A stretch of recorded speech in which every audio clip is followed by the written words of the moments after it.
bend your ears my way. A miller had 3 sons, a mill, a donkey and a cat. The sons had to grind grain, the donkey had to haul the grain and carry away the flour, and the cat had to catch the mice. When the miller died, the 3 sons divided the inheritance. The oldest received the mill, the second the donkey, and nothing was left for the third but the cat. He wasn't best pleased, and he said to himself, "I certainly got the short end of the stick. My oldest brother can grind wheat and my second brother can ride on his donkey. But what can I do with the cat? I'll get a pair of gloves out of his fur, and that's your lot."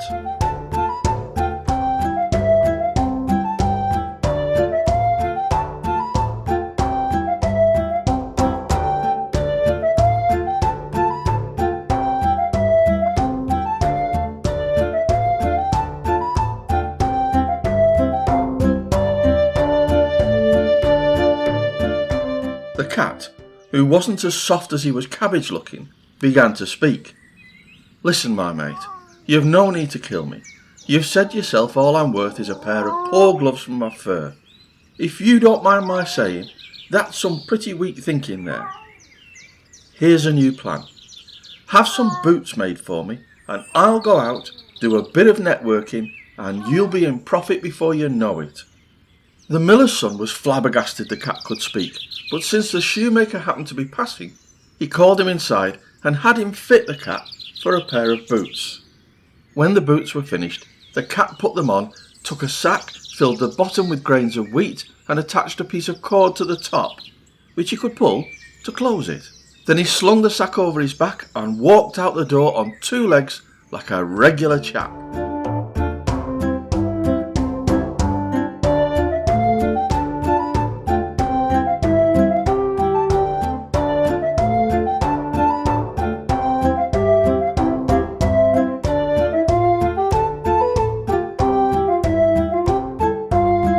At that time, there was a king ruled the country, and he was mad for partridge. However, recently he'd been going without because the partridges had become difficult to catch. The whole forest was full of them, but they spooked so easily that none of the huntsmen had been able to get near them. The cat knew this and thought that he could do better. When he entered the forest, he opened the sack, spread the grains of wheat on the ground, placed the cord in the grass and strung it out behind the hedge. Then he crawled under the hedge, hid himself and lay in wait. Soon the partridges arrived, found the wheat and hopped into the sack, one after the other. When a good number were inside, the cat pulled the cord. Once the sack was closed tight, he ran over to it and dispatched the birds. Then he slung the sack over his back and went with a swagger to the king's castle. The sentry called out, "Stop!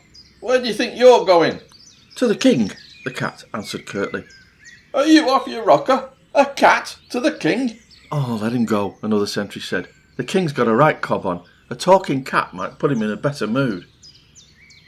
The cat appeared before the king, bowed and said, "My lord the count," and he uttered a long and distinguished name, "sends you his regards and would like to offer you these partridges which he recently caught in his traps." The king was gobsmacked at the beautiful fat partridges. Indeed, he was so overcome with joy that he told the cat to take as much gold from his treasury as he could carry and get into his sack.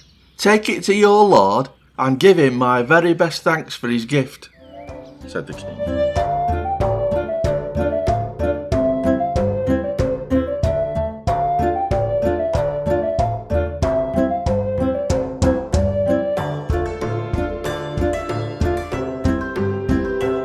Meanwhile, the poor miller's son sat at home by the window, propped his head up with his hand, and wondered why he had given away all he had for the cat's boots, when the cat would probably use them to walk off into the sunset, never to return.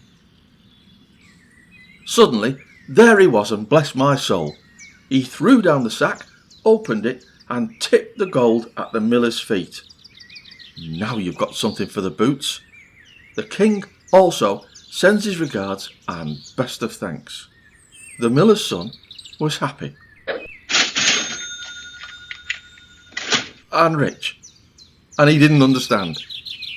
However, as the cat was taking off his boots, he told him everything and said, "You've enough cash to be going on with now, but we won't stop there. Tomorrow I'm going to put on my boots again and you'll be even richer.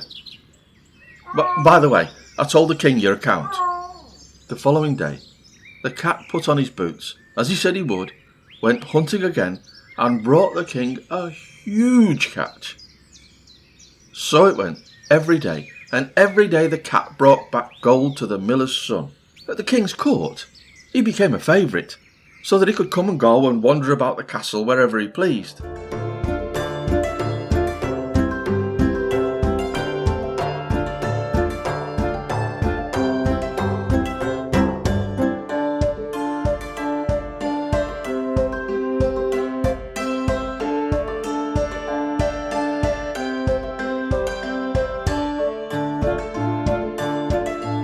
One day, as the cat was lying by the hearth in the king's kitchen and warming himself, the coachman came in and started cursing. "Devil take the king and that princess. I wanted to go to the pub, play some cards and have a drink, but now they want me to drive them to the lake so they can go for a walk." When the cat heard that, he ran home and said to his master, "If you want to be a rich count, come with me to the lake and go for a swim." The miller didn't know what to say. Nevertheless, the cat was well in charge by now, so he went with him to the lake, where he undressed and jumped into the water completely starkered. Meanwhile, the cat took his clothes, carried them away and hid them. No sooner had he done it than the king came driving by. Now the cat began to wail in a miserable voice, "Oh, most gracious king! My lord went for a swim in the lake, and a thief came and stole his gear off the bank. Now the count's in the water, and he can't get out. If he stays in much longer, he'll freeze and die." When the king heard that, he ordered the coach to stop, and one of his servants had to race back to the castle and fetch some of the king's clothes. The count put on the splendid clothes, and since the king had already taken a liking to him because of the partridges that he believed had been sent by the count, he asked the young fellow to sit down next to him in the coach. The princess was not in the least angry about this, for the count was young and handsome, and between you and me, she quite fancied him.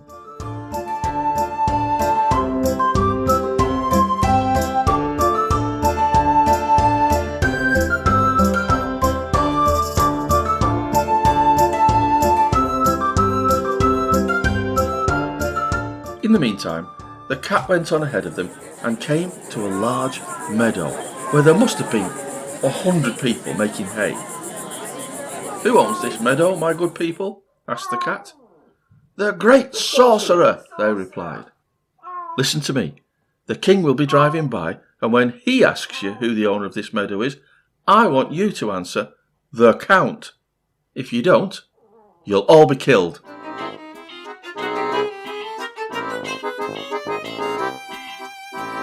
The cat went on and came to a wheat field so massive that you couldn't see the far side. There were more than 200 people standing there and cutting wheat. "Who owns this wheat, my good people?" "The sorcerer." "Listen to me. The king will be driving by, and when he asks you who the owner of this wheat is, I want you to answer, 'The Count.' If you don't do this, you'll all be killed."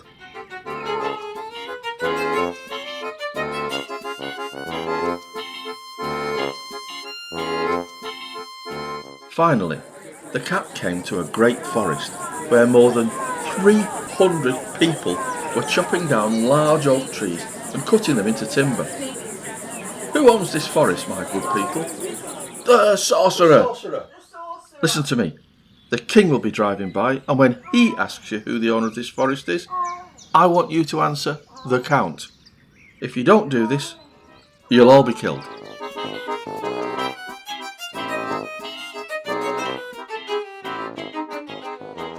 The cat carried on and people watched him go. Since he looked so unusual and walked in boots like a human being, they were afraid of him. Soon, the cat came to the sorcerer's castle, walked in like he owned the place, and appeared before the sorcerer, who looked down his sorcery nose at him and asked him what he wanted. The cat bowed and said, "I've heard that you can turn yourself into a dog, fox, or even a wolf, but me, I don't believe that you can turn yourself into an elephant. That seems impossible to me, and this is why I've come. I want to be convinced by my own eyes." "That's just a trifle for me," the sorcerer said arrogantly, and within seconds he turned himself into an elephant. "Well, that's great, but can you also turn yourself into a lion?" "Nothing to it," said the sorcerer, and suddenly he stood before the cat as a lion. The cat pretended to be terrified and cried out, "That's incredible! Unheard of! Never would have thought this possible." "But they're all big animals. Can you do tiny? Can you do a mouse? If you can do that, I'll be convinced that you can do more than any other sorcerer in the world." But that might be a bit much.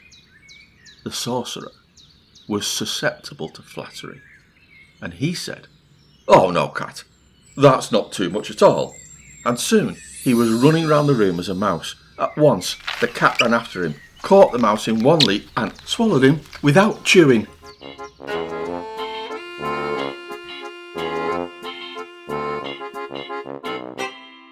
While all this was happening, the king had continued driving with the count and princess and had come to the large meadow.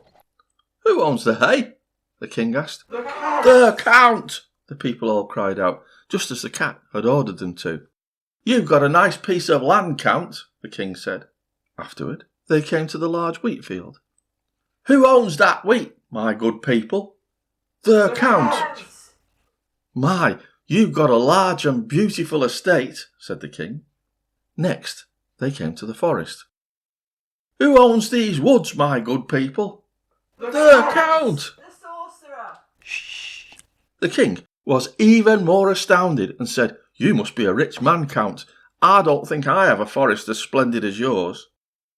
At last, they came to the castle. The cat stood on top of the stairs, and when the coach stopped below, he ran down, opened the door and said, "Your Majesty, you've arrived at the castle of my lord, the Count. This honour will make him happy the rest of his life." The king climbed out of the coach and was amazed by the magnificent building, which was almost larger and more beautiful than his own castle. The count led the princess up the stairs and into the hall, which glittered with a profusion of gold and jewels. The princess, well, she married the count, and when the king died, the count became king. And the Puss in Boots? Well, the Puss in Boots was his prime minister, and you and I know the power behind the throne.